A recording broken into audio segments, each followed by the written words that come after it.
ভুয়া দলিল এবং অবৈধ দখল নিয়ে যে বিষয়টাই সবচেয়ে গুরুত্ব সহকারে দেখতে হবে। আপনি কি এখন জমি কিনতে যাচ্ছেন না জমি কিনছেন? তাহলে একটা জিনিস মাথায় রাখতে হবে, বর্তমান বাংলাদেশ সরকার এই ভুয়া দলিল এবং অবৈধ দখলের বড় একটা ভূমিকা নিতে যাচ্ছে।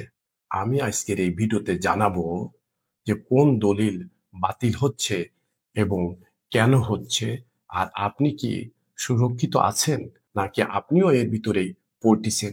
এই বিষয়গুলো নিয়েই আপনাকে আজকে বলবো যে কোন কোন দলিল বাতিল হতে যাচ্ছে। বর্তমান সরকার ২০২৫ সালে ৩ লক্ষর অধিক দলিল বাতিল করার উদ্যোগ নিয়েছে। তার সেই দলিলগুলো হচ্ছে জাল কাগজ দিয়ে তৈরি করা দলিল, খাস জমির উপর এসআরএস খতিয়ান তৈরি করে যে দলিল করা, এবং দেবত্ব সম্পত্তির খতিয়ান তৈরি করে তাতে একটা জমি রেজিস্ট্রি করছেন। আবার অকফা জমিতে ভুয়া দলিল তৈরি করে জমি করছেন, অথবা পারিসিয়ান খারিজ নিয়ে ভুয়া করে একটা দলিল তৈরি করছেন। দেবত্ব সম্পত্তির পরে একটা দলিল তৈরি করছেন, অর্পিত সম্পত্তির পরেও এইভাবে নতুন দলিল তৈরি করছে। নবাব এস্টেট এবং ভাওয়াল এস্টেটের পরেও ভুয়া কাগজপাতি তৈরি করে দলিল করছে। এইসব দলিলগুলো বর্তমান সরকার বাতিল করতে যাচ্ছে। তাই এর পিছনে সরকারের একটা মহৎ উদ্দেশ্য আছে।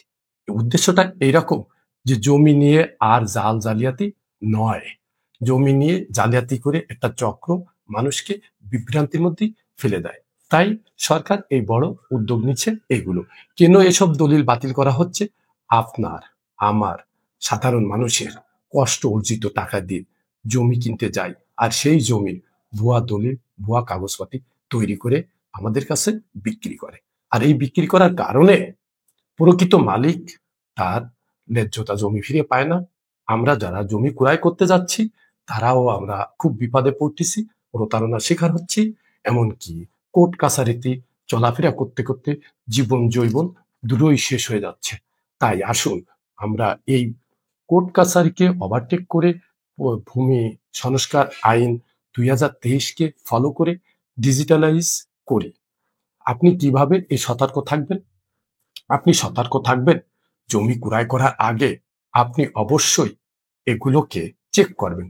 কিভাবে চেক করবেন?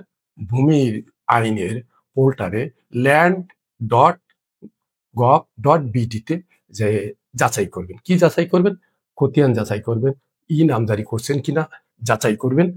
সবকিছু যাচাই করে তারপরে জমিটা ক্রয় করতে হবে। ইউনিয়ন অফিসে অথবা পৌরসভা অফিসে যে যাচাই করবেন, যাচাই করে দেখবেন যে সেখানে খাজনা খারিজ করা আছে কিনা। যদি খাজনা খারিজ করা থাকে তাহলে আর কোনো সমস্যা হবে না।